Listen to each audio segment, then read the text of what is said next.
Imagine a stroll through your neighborhood park, the sun warm at your back, a gentle breeze rustling the trees. Suddenly, the very ground vibrates beneath your feet, the shadows twist, and you find yourself gazing up into the intelligent eyes of a creature out of deepest time, a living, breathing dinosaur, as real as the grass under your shoes and the birdsong overhead. It's a thrilling vision, one that dances between awe and terror. But let's push further. What if the age of dinosaurs had never ended? How would this utterly alien continuity have sculpted the world around us?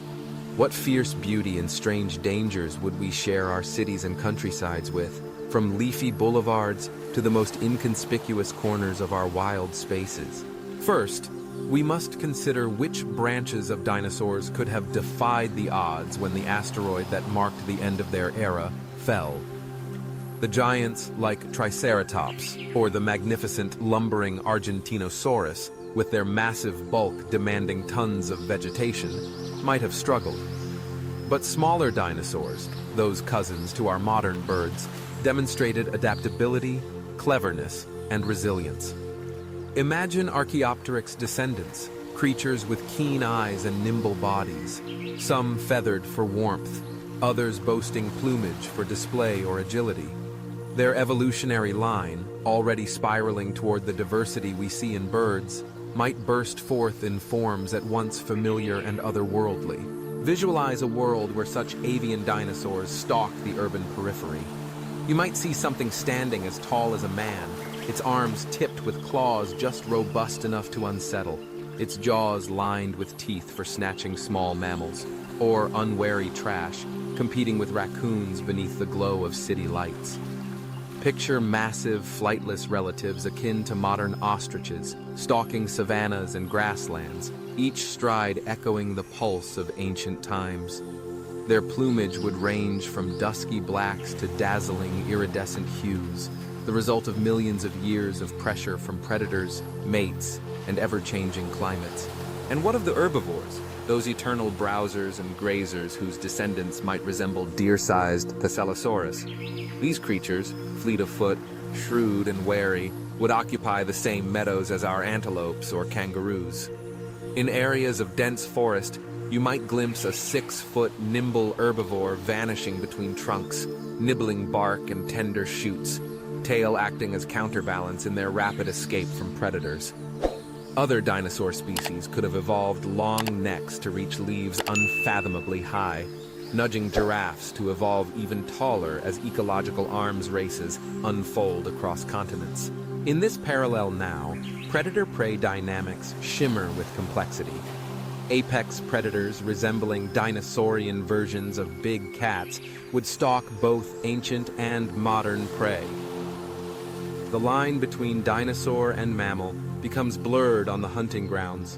Velociraptor-sized carnivores might roam in packs, orchestrating chases with a sophistication rivaling wolves. Their lithe, feathered forms weaving between underbrush, they might snap up rodents, nestlings, or young herbivores. The evolutionary arms race would bring forth a ballet of adaptation.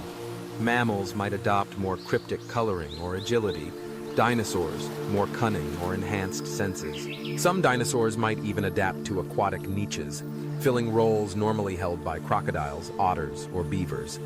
Imagine rivers and lakes where slender-snouted piscivores lurk beneath the surface, living, breathing reminders of the Mesozoic, now thriving in mangrove swamps or languid streams, their presence rippling through the food chain. But how might this cohabitation shift the balance of our modern ecosystems? Large herbivorous dinosaurs, grazing and browsing en masse, would shape the land as surely as elephants today.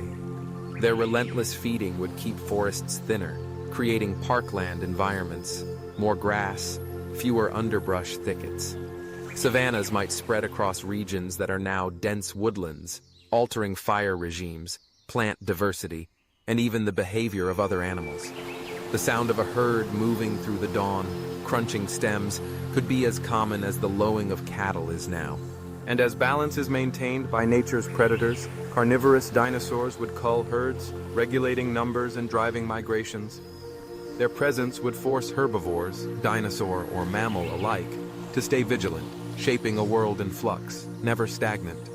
The rhythm of life would beat to a different drum, one whose cadence is part feathered leaps and ferocious pursuit. Of course, in the push and pull of survival, some modern species could dwindle or vanish, unable to compete or adapt. The world's diversity might be even richer, or it might have been narrowed by this intense competition. Perhaps we'd see fewer large mammals, or maybe hybrid behaviors, bird-mammalian alliances, symbioses unimagined today. The ripple effect would extend far beyond the animal kingdom. Human development would have proceeded on a very different course. Settlements might cluster behind walls, not just for defense against rival tribes or wild mammals, but as bulwarks against marauding, clever predators who have stalked the continent since time immemorial. Our relationship with nature would be more cautious, a world less dominated by humans and more a careful negotiation with creatures both ancient and new. Domestication would tell a different story. Instead of cattle and horses, perhaps humans would have tamed smaller, docile, herbivorous dinosaurs for meat or pack carrying. Would villages raise flocks of feisty, feathered omnivores, herding them as we do chickens?